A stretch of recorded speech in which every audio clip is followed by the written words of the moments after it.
Eu sou deficiente e paralítico desde nascença. Recebi uma promessa de servir a Deus ainda no ventre. Quando nasci, a minha mãe ficou muito feliz, mas logo o tempo passou, e eu não consegui andar. Minha mãe preocupada me levou aos médicos, e eles falaram dos problemas que eu tinha nas vértebras. Fui criado com muito amor, e o meu pai sempre me levava na cadeira de rodas para a igreja. Quando ainda era um adolescente, eu fiz jejuns e orações para Deus me levantar da cadeira de rodas. Um anjo do Senhor apareceu ao meu quarto e disse que não seria possível de eu voltar a andar, porque Deus sabia o que se passava no meu coração. Ele já havia sondado o meu interior, um desejo oculto que eu escondia dos meus pais de conhecer o mundo indo às festas e conhecer novas pessoas. O anjo disse que se eu me levantasse daquela cadeira de rodas eu desviaria da presença de Deus, iria para o inferno. A minha alma era preciosa para Deus, e a única maneira de eu conseguir a salvação era ficando naquela cadeira de rodas. O anjo disse: a graça de Deus lhe basta.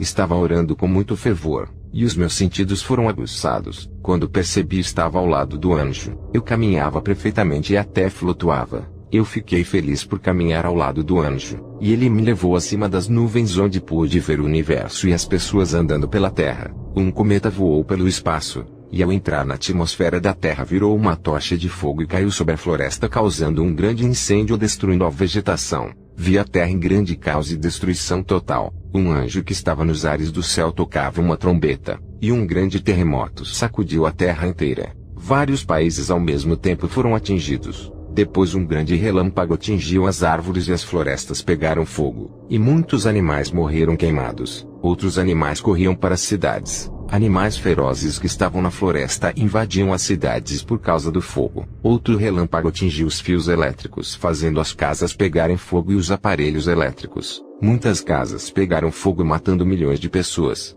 Eu ouvi um grande estouro na terra de uma gigante pedra caindo na terra. A energia elétrica faltou, e grande desespero tomou conta das pessoas. As empresas e bancos que dependiam da energia elétrica pararam. Os noticiários falavam das catástrofes, e muitas redes de comunicação foram destruídas. Redes de televisões ficaram fora do ar. Vários países foram afetados com esses asteroides que caíram do céu. A pobreza aumentou, empresas faliram e a crise financeira aumentou. Muitas pessoas tiveram que se endividar pois perderam tudo. As bolsas de valores foram desvalorizadas do mercado. Os preços do euro e do dólar caíram.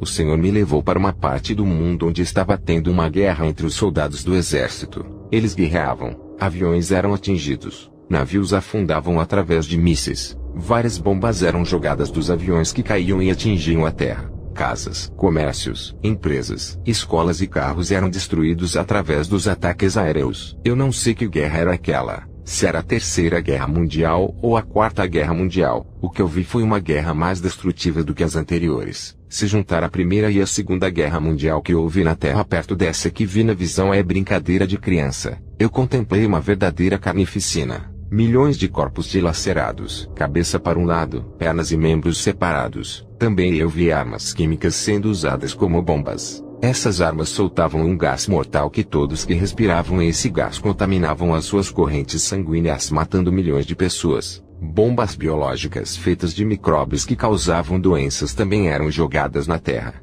Eu enxerguei pequenos vermes dentro dessas bombas. E quando os aviões jogaram essas bombas biológicas na Terra, as bactérias entraram nas peles das pessoas causando feridas, chagas e outras doenças que levavam à morte. As bactérias comiam os órgãos internos e causavam câncer. Os aviões soltavam fumaças cheias de vírus que contaminavam a população. Esse vírus paralisava o corpo das pessoas deixando-as em estado vegetativo. E aqueles que não foram contaminados pelas fumaças não podiam se aproximar dos infectados para não pegarem o vírus mortal. Essas armas causavam grande destruição em massa. O Senhor me levou em outra parte da visão, onde presenciei grandes pedras de gelos caindo do céu e matando milhões de pessoas na terra. Casas, carros, comércios e plantações foram destruídos através dessas pedras gigantes de gelo. Os ventos também ficaram fortes, causando furacões que derrubavam árvores, postes e destruíam casas, arrastando pessoas, carros, animais e casas. A terra estava um caos, toda destruída. As forças do governo ficaram desfalecidas contra tudo isso sem saber o que fazer. Os homens reconheceram o poder de Deus, o Criador do céu e da terra.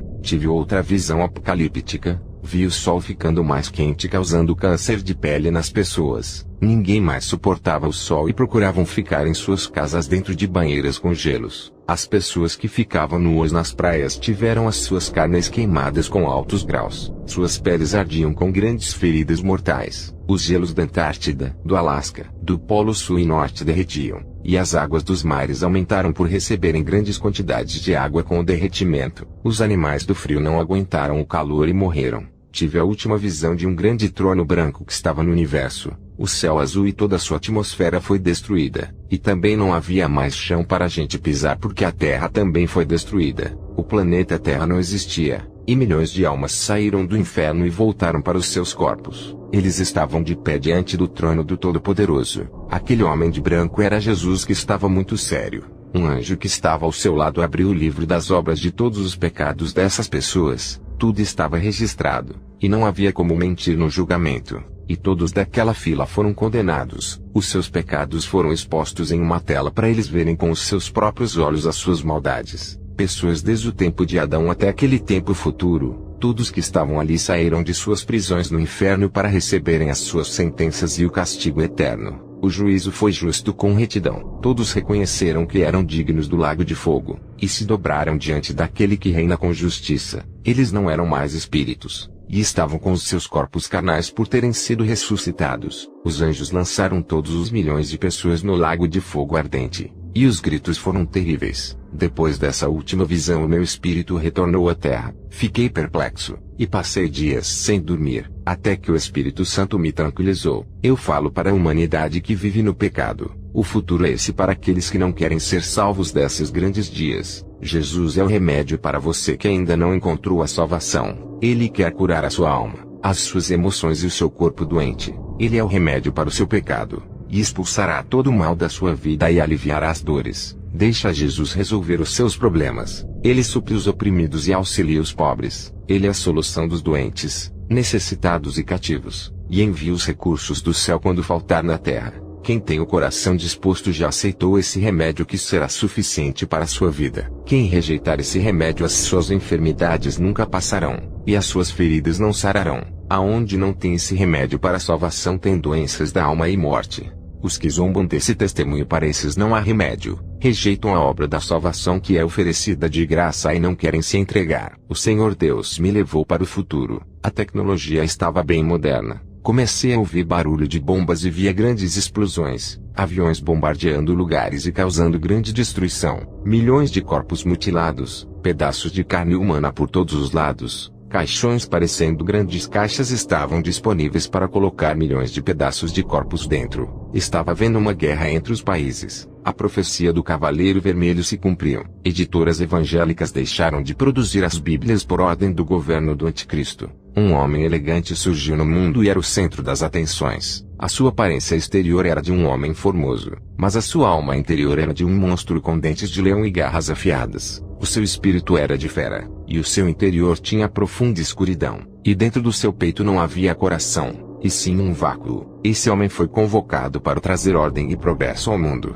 Um novo líder de prestígio surgiu apoiado pela ONU. Todos os governantes, padres, cristãos e o Papa o viam como um gênio. Depois o Senhor me levou no meio de uma grande guerra. As plantações de alimentos como arroz, feijão, legumes e frutas foram destruídos pelas bombas. Toda a agricultura foi danificada, o que causou a fome, deixando milhões de famílias na miséria. A fome aumentou, as indústrias e comércios faliram. Poucos alimentos não eram o suficiente para a população mundial, o que resultou em milhões de mortes por desnutrição. O Cavaleiro Negro do Apocalipse se cumpria plenamente. Por ter poucos alimentos, os preços aumentaram ao ponto de o arroz custar 100 vezes mais o valor do seu preço. Os pobres não tinham dinheiro suficiente para comprarem comida. Somente os ricos que tinham dinheiro. Mas os preços começaram a disparar ao ponto que o dinheiro perdeu o seu valor, e a marca da besta passou a ser obrigatória para substituir o dinheiro impresso em papel. O dinheiro era virtual, mas somente quem tinha a marca obtinha esse dinheiro. Quem não tinha a marca não podia comer e nem beber. Mas os justos viviam pela fé, pois não só de pão viverá o homem, e sim da palavra que sai da boca de Deus. As redes de telecomunicações foram destruídas, e poucos eram os canais disponíveis. Rodovias, ferrovias e os meios de transportes foram destruídos por causa da guerra. As cidades do mundo inteiro tinham um sistema de câmeras para vigiarem o mundo. Até nas florestas tinham câmeras que vigiavam as pessoas para não fugirem da ditadura do anticristo. Doenças foram criadas nos laboratórios e espalhadas na terra através das vacinas. Milhões de pessoas morreram através de novas doenças que não tinham cura. O tormento do inferno estava na terra. Havia grande sofrimento. O cavaleiro amarelo do Apocalipse se cumpriu com todas as pestes trazidas para a terra. Todas as religiões que não adorassem ao anticristo eram aniquiladas. Todas as religiões mundiais se uniram para adorarem um único homem. Um profeta com vestes introduziu essa adoração para esse homem, oficializando como a única religião. A religião verdadeira era adorar aquele líder governante como um deus. Esse profeta usava uma veste e parecia um padre. O verdadeiro evangelho foi abandonado, e o mundo era atormentado pelas trevas. Leis diabólicas foram aprovadas pelo Congresso do Governo Mundial. Essas leis aprovaram a pena de morte para os cristãos e judeus. Quem não apoiasse as leis desse novo governante tinha os seus bens confiscados e a família destruída. Quem não obedecesse às leis eram mortos. As constituições federais e as leis judiciárias eram a favor dele. O número de estupros, suicídios, assassinatos e roubos aumentaram contra os que se rebelaram contra a autoridade dele. Clones de pessoas andavam no meio das ruas, mas não eram gentes. Eram robôs com peles humanas parecendo com uma pele bem real. Eu não sei explicar. Eram ciborgues de última geração que foram criados para trabalharem nas empresas substituindo homens e mulheres. Eles trabalhavam de graça e o dia todo sem parar. Isso aumentava os lucros. Os governantes de cada país estavam possuídos. Eu via seus corações sombrios. O mundo estava em um caos. Morte em grande escala e muita confusão. Os cristãos escondidos falavam da mensagem do reino de Deus que já estava perto. Os povos estavam tão ligados com os bens da terra que ignoravam aquela mensagem. Outros tinham medo de se entregarem a Jesus e sofrerem grande perseguição do governo. O líder mundial, querendo capturar algum grupo de cristãos, infiltrava um de seus homens no grupo de cristão. Eles enganavam os cristãos dizendo que tinham se convertido. Esses homens que já tinham recebido a marca da besta eram recrutados ao grupo se passando por cristãos. Grupos de cristãos enganados eram entregues às tropas de execução do anticristo. Soldados, tropas de choque, polícia federal e os adoradores da besta receberam promessas de recompensas para capturarem os cristãos. O mundo inteiro estavam atrás dos cristãos. O deserto era o lugar onde não tinha câmera, e as cavernas eram um esconderijo. Os sinais tecnológicos tinham dificuldades de funcionar, pois o sinal era ruim no deserto. Os objetos voavam por todos os lugares à procura dos crentes. Na época eu não sabia o que era, mas agora eu sei que se tratavam de drones. Os drones tinham armas de destruição que executavam as vítimas. As fotos de todos que não receberam a marca da besta passavam na televisão. O jornal tratava como criminosos e transgressores da lei, oferecendo recompensas às pessoas que conseguissem encontrar o grupo de cristãos. Os cartazes dos cristãos estavam pregados por todos os lugares das ruas, e escritos "Procura-se". Os seus rostos estavam nos jornais das bancas e eram chamados de rebeldes. Os cristãos que estavam escondidos não podiam levar nenhuma tecnologia com eles, nem mesmo relógios para não serem rastreados. Toda a tecnologia tinha microchips rastreadores. Os cristãos não podiam confiar em suas famílias que foram marcadas com o sinal da besta. Os cristãos não podiam acreditar nas suas esposas que foram compradas com uma mansão e grandes quantidades de bens. Os cristãos tinham que fugir com as roupas do corpo sem levar nada, igual ao povo de Israel quando saiu do Egito. Tudo que era dos cristãos ou dos judeus cristãos eram confiscados pelo governo. Não adiantava trabalhar para comprar em casa. Quem tinha a marca tinha tudo. Quem não tinha marca não tinha nada e perdia tudo. Em um mundo destruído pela guerra e pelo cataclismo, quem tinha uma mansão era rico. Já que a maioria perdeu as suas casas em explosões, ter grandes quantidades de alimentos era ser rico. Já que o mundo perdeu plantações de comidas com a guerra e as catástrofes naturais, o governo comprava as famílias e as esposas dos cristãos para entregarem as suas cabeças. Todas as cidades e florestas estavam monitoradas. Não havia como se esconder. O deserto onde estavam os judeus eleitos era o lugar dos cristãos também. Ali Deus provia alimentos. Até água brotava da rocha no deserto. Codornas e os seus ovos eram os alimentos do povo de Deus. Os cristãos deixaram as suas casas com todos os seus pertences. Os que eram capturados passavam por torturas até negarem a Jesus. Os que não negavam eram fuzilados, outros degolados, e alguns morriam em cadeiras elétricas. O império religioso alcançou o seu poder máximo perseguindo os cristãos. Mas o líder mundial não queria dividir o seu poder com a falsa igreja e destruiu o sistema da falsa religião. Ele foi enfraquecido e não tinha mais poder. Agora todo o poder e toda a adoração estava concentrada nas mãos do anticristo.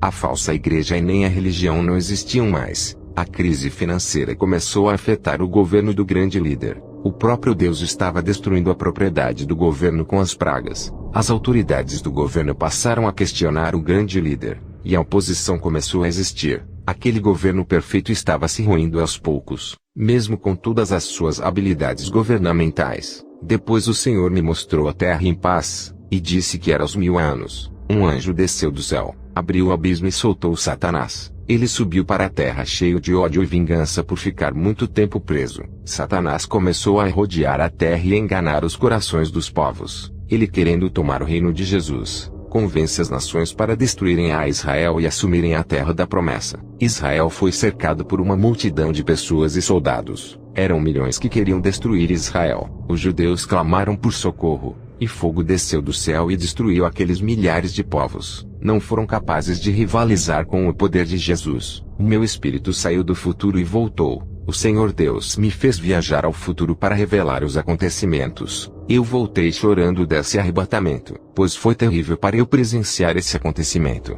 Isso em breve irá acontecer. Eu disse para o Senhor: eu sou um paralítico. Não posso ficar para a grande tribulação. Como irei fugir? Leve a minha alma antes disso acontecer. O Senhor apareceu a mim e disse: eu prometo que estarás dormindo quando isso acontecer, e estará na minha glória comigo.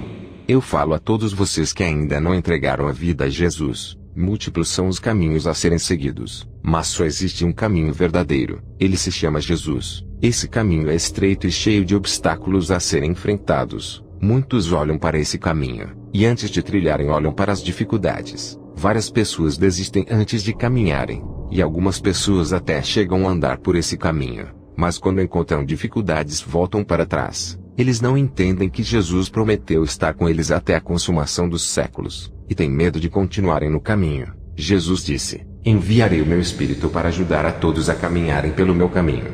Se você tem o Espírito Santo porque tem medo de prosseguir, o que está faltando em muitos crentes é coragem. E para ter coragem é preciso confiar naquele que tudo pode. Se não crer naquele que é maior do que qualquer problema, fica difícil de trilhar pelo caminho espinhoso de Cristo. No final desse caminho existe uma porta do outro lado, ao qual ao entrar nela encontrará abundância, verdes pastos, rio de água cristalina, muro de esmeralda e jaspe, pedras preciosas, ruas de ouro, diamante e uma árvore de vida. Esse é o lugar de destino para aqueles que chegam ao final desse caminho. Há um galardão à sua espera. Grande é a vitória daqueles que conseguem chegar à linha de chegada. Esses são os campeões que foram até o fim. Ali eu vou poder andar e ter os movimentos que faltam nas minhas pernas. Eu queria poder pular na presença de Deus e ir a lugares que não posso ir. E você, o que tem feito com as suas pernas? Tem ido a lugares onde Jesus mandou, ou tem ido a lugares impróprios para os cristãos? O caminho da salvação é estreito e cheio de barreiras.